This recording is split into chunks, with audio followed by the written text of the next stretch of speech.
Iya, kalau persidangan masih tahap awal ya, masih pemeriksaan legalitas dan sebagainya. Tentunya kami menghormati hak individu setiap warga negara untuk mengajukan hak hukumnya melalui gugatan perdata. Namun kami juga perlu sampaikan bahwa pandangan kami gugatan mereka itu tidak berdasar dan nanti akan kami sampaikan dan kami buktikan di pengadilan tentunya. Untuk sekarang mungkin kami tidak bisa terlalu detail karena kami hormati proses yang berjalan, tapi kembali ya tetap kami hormatilah dari pihak mereka mengajukan klaim-klaim seperti itu kami hormati. Kasus ini berpengaruh dengan kondisi fisik dari Vidi sendiri nggak sih? Kan di lagi kantor juga nih di Malaysia. Ya tentunya ya mungkin iya ya Mas ya, kalau perlu bisa saya sampaikan ya mungkin pasti iya, cuman ya makanya kami semua dari tim dan semua teman-teman dan keluarga tentunya pasti mendoakan selalu lah dan menjaga kondisi dari klien kami Vidi juga seperti apa. Mas Yakob sendiri alasannya apa sih akhirnya ikut mendampingi untuk kasus Vidi sendiri? Ya karena kami melihat, kami semua kuasa hukum sudah mempelajari juga gugatannya dan kami lihat memang gugatannya menurut pandangan kami tidak berdasar. Ya mungkin detailnya nanti akan kami sampaikan lebih lanjut, tapi ya tentunya kami sebagai kuasa hukum harus objektif juga kan, walaupun kami mungkin sudah mengenal Vidi cukup lama dan memang dekat, tapi secara hukum memang kami sampaikan klaim yang dari mereka itu tidak berdasar. Kalau boleh tahu kapan ini dari pihak sana mengatakan Vidi secara tidak langsung mengakui perbuatannya itu bersalah dengan salah satu Vidi menghapus playlist di Spotify. Nah ini yang perlu diluruskan ya, jadi Vidi bukan menghapus, Vidi menghormati karena proses ini sedang berjalan. Daripada ada klaim-klaim lebih lanjut yang tidak sesuai, lebih baik dari pihak Vidi untuk meng-off-kan dulu lah, mencabut dulu. Jadi Vidi menghormati dan kami juga sama, kami menghormati pihak yang proses yang sedang berjalan. Itu sebenarnya alasannya, Mas. Tapi Vidi menyangka nggak bahwa gugatan itu sebesar 24,5 miliar, bahkan rumahnya akan disita? Nah itu adalah salah satu bagian yang menurut kami juga tidak berdasar, Mas, salah satu bagian. Tapi ya kembali lagi, selama ini hubungannya baik, ya dari Vidi cukup kaget lah dengan adanya gugatan ini. Tapi ya kembali lagi ya namanya juga hak warga negara ya kami akan layani lah. Keberatan dari Vidi sendiri mungkin dijelaskan ke Mas Yakob, maksudnya dalam arti ini kan gugatannya cukup besar, mungkin ada nanti keinginan dari Vidi apa gitu, mungkin dari minta nominalnya diturunkan atau ada mintanya restoratif justice atau seperti apa sih nantinya? Bukan, kami melihatnya nggak ke situ Mbak, yang kami lihat adalah gugatannya ini sebenarnya berlandasan hukum atau tidak, ada nggak dasar hukumnya untuk pihak penggugat mengajukan ini, dan setelah kami pelajari memang tidak berdasar.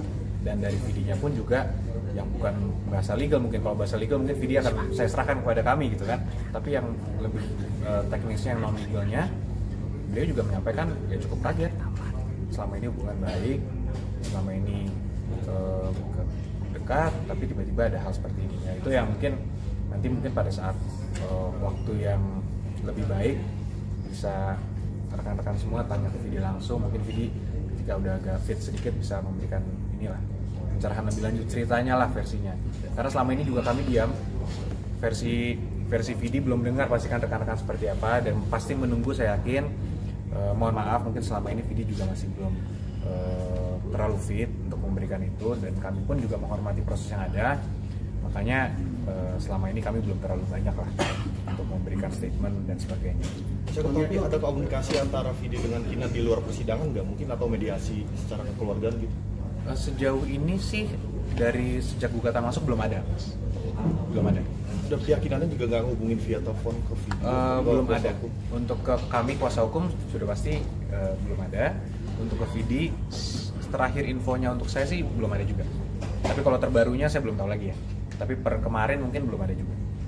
Untuk Tapi unsurnya sendiri keinginan kuat apa? nggak sih ingin menyelesaikan secara keluargaan kan masih dikatakan bisa secara keluargaan? Ya hubungannya kan didasari kekeluargaan ya hubungannya, dan Vidi pun dan saya pun sebagai kuasa hukum, kami semua advokat di sini memiliki kewajiban ketika ada perkara harus mendamaikan klien kami. Itu kan kewajiban kode etik yang kami memang sudah pegang dan kami disumpah untuk melakukan itu. Jadi ya tentunya pasti kalau masalah perdamaian itu adalah kewajiban seorang advokat. Tapi setiap kasus kan berbeda, case by case, faktanya seperti apa, kuat atau tidak dasarnya, pihak penggugat juga mohonkannya apa, itu harus dinilai nanti apakah ini berlanjut nanti. Tapi kami harus tetap menganggap ini akan berlanjut sehingga kami tetap mempersiapkan jawaban kami dan pembuktian kami nanti di persidangan seperti apa. Tapi Dan benar pihak Kenan juga menyiapkan laporan baru lagi terkait dengan mekanikal seperti apa nih? Oh, kami belum lihat ya, kami belum dengar juga ya, mungkin kembali lagi kalau memang ada lagi ya kami pelajari dulu nanti seperti apa. Tapi benar pihak Vidi sampai 15 orang pengacara menggandeng. Ya itu kebetulan tim kami sih semua. Oh. Tim kami semua. Agenda selanjutnya? Iya, mungkin sidangnya kapan lagi dan agendanya apa? Sidang Selasa ya. Sidang selanjutnya Selasa tanggal 17 ya, tanggal 17, Selasa lusa berarti lusa, tanggal 17 Juni. Itu agendanya masih melengkapi legalitas. Untuk Vidi kelihatannya tidak hadir karena kan sudah diberikan kuasa pada kami, jadi kami akan hadir. Artinya tidak pernah akan hadir Vidi di persidangan. Belum tahu ya, belum tahu nextnya seperti apa. Untuk sekarang sih karena ini masih memang legalitas dan lain-lain, dan ini kasus perdata kan memang bisa dikuasakan kuasa hukum kan. Dari pihak mereka kan juga kuasa hukum ya, sepengetahuan saya yang hadir ya. Jadi ya mungkin sejauh ini masih akan kami lah yang hadir. Itu udah nanti bukan menghindar untuk pembunuhan Kenan atau seperti apa? Tidak, sama sekali tidak menghindar. Karena memang balik lagi mas, dari pihak Vidi cukup kaget dengan adanya ini. Semua teman-temannya pun kaget, keluarganya pun kaget. Ya tapi mungkin nanti dari pihak Vidi lah yang bisa menjelaskan ceritanya kan lebih lanjut. Dia yang pasti menjalani ini belasan tahun, hubungan baik, tiba-tiba ada hal ini. Itulah mungkin kita lihat. Kalau sebelumnya sempat dikasih juga Vidi melalui ayahnya memberikan uang 50 juta itu untuk Kenan sendiri apa sih sebenarnya? Nah itu mungkin salah satu cerita yang nanti Vidi lah lebih baik sampaikan ya ceritanya. Kebetulan kami kan baru ditunjuk juga jadi kuasa hukum, jadi kami juga tidak mau tahu itu cerita-cerita yang sebelumnya. Tapi ya dapat, kalau yang dari saya dengar sih ya mungkin lebih baik dari pihak Vidi harus tetap memberikan ininya lah, versinya, agar semua berimbang kan. Sekarang kan hanya dengar dari pihak penggugat. Bang Yakob, dengan mencuatnya kasus ini mempengaruhi job Vidi ke yang ke depan atau bagaimana? Atau ada mungkin dengan kondisi dia yang untuk sekarang ada yang beberapa job yang tertunda atau di cancel? Ya mungkin secara tidak langsung ya, mungkin kalau secara langsung tidak, cuma secara tidak langsung pasti kan ya bagaimanapun nggak usah Vidi lah mas, kita semua kan kalau ada masalah hukum walaupun tidak salah bagaimanapun kalau ada gugatan pasti kan terganggu ya. Jadi itulah yang kami harap juga mudah-mudahan dapat selesai segera gitu. Mas Yakob, tadi kan Mas Yakob bilang ada beberapa unsur yang tidak terpenuhi. Mungkin salah satunya unsur apa sih yang akhirnya menurut Mas Yakob dan tim ini kasus ini tidak unsurnya tidak tepat begitu? Nah kalau secara keseluruhan memang kami lihat tidak berdasar. Poin-poin bagaimana tidak berdasarnya nanti mungkin kami sampaikan di jawaban kami dan pada saat persidangan lah. Nanti mungkin setelah persidangan yang sudah makin jauh nanti akan kami update juga ke rekan-rekan semua. Tapi Vidi kan sudah mengaku bersalah. Mengaku bersalah kapan ya Vidi mengaku bersalah ya? Sudah mengaku bahwa dia melanggar. Kapan tuh mas? Saya belum pernah dengar malah Vidi. Jadi mungkin saya klarifikasi ini bahwa Vidi tidak pernah ada pengakuan bersalah atau pengakuan telah melanggar dan sebagainya ya.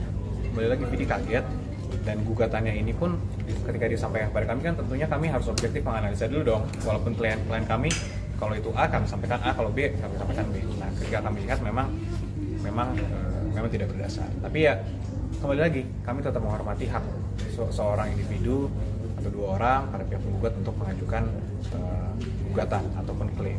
Jadi kapan balik ke Indonesia? Saya belum cek lagi ya, kayaknya sih harusnya baru balik atau mungkin segera balik sih. Karena kesana kan hanya untuk treatment, kemudian balik lagi. Jadi bolak-balik, nggak selama treatment berapa lama di sana semua nggak bolak-balik. Oke semuanya. Oke.